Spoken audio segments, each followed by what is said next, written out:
Let's call her Elizabeth. She's 16 years old and the proud mother of a healthy 6-month-old baby boy. If it weren't for him, she would be like any other girl her age. She doesn't take drugs. She has a steady boyfriend. Her happiness, however, is overshadowed by a subject she has difficulty talking about. You see, Elizabeth was only 15 when she got pregnant, but her boyfriend gave her more than a child. He also gave her HIV, the virus that causes AIDS. What are some of your feelings about having HIV? Nothing really. Do you feel kind of numb?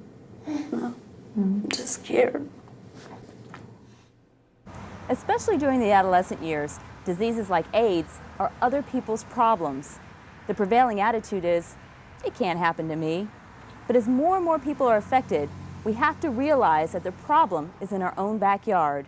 The fastest growing population with AIDS is in their 20s, which means with an incubation period of 10 to 11 years, they were probably infected in their teens.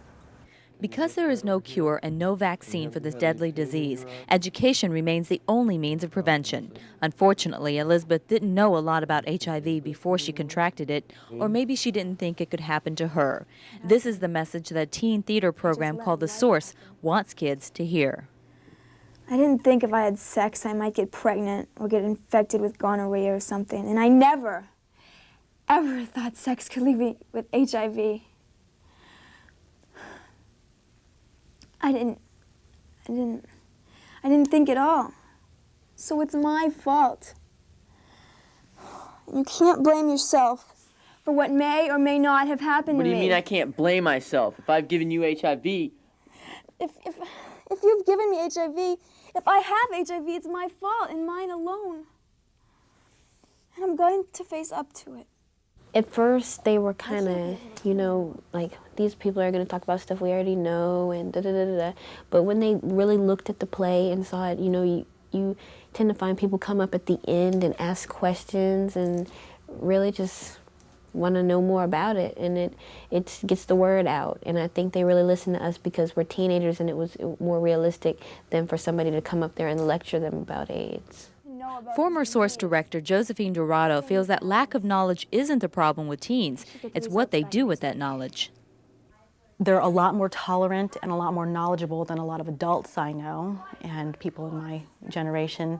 But sometimes there's a great deal of denial as well. That age is definitely sexually active, and yet sometimes I hear through the kids that I know, oh, people still aren't using condoms, and I don't understand that. So as far as having the knowledge, yeah, I think they have the knowledge. It's just a question of actually, you know, taking it and using it. Many people rationalize their unsafe sexual practices, but Melissa Perry of the Tampa AIDS Network says that looking truthfully at one's behavior is the key to protecting oneself. If we focus in on the behavior, I think more people can identify with the fact that, you know, gosh, anybody who's had sex with somebody and didn't know the status of their partner, you know, maybe that's me. You know, maybe I need to think about my own risk and my behaviors, and maybe I should think about getting tested. But whether it's because of denial, peer pressure, lack of information, or the idea that it can't happen to them, many young people are still taking a risk. Is that something that people your age, they think about a lot? No. Come on, I go to high school, I hear people all the time, you know, go out, get drunk, get laid, you know. And I think, well, gee, there's only 62 STDs out there, and the big one, you know, AIDS. And what is Elizabeth's advice to those who think they cannot get HIV? They better think again. Don't matter if you sleep with one person, you'd still get it.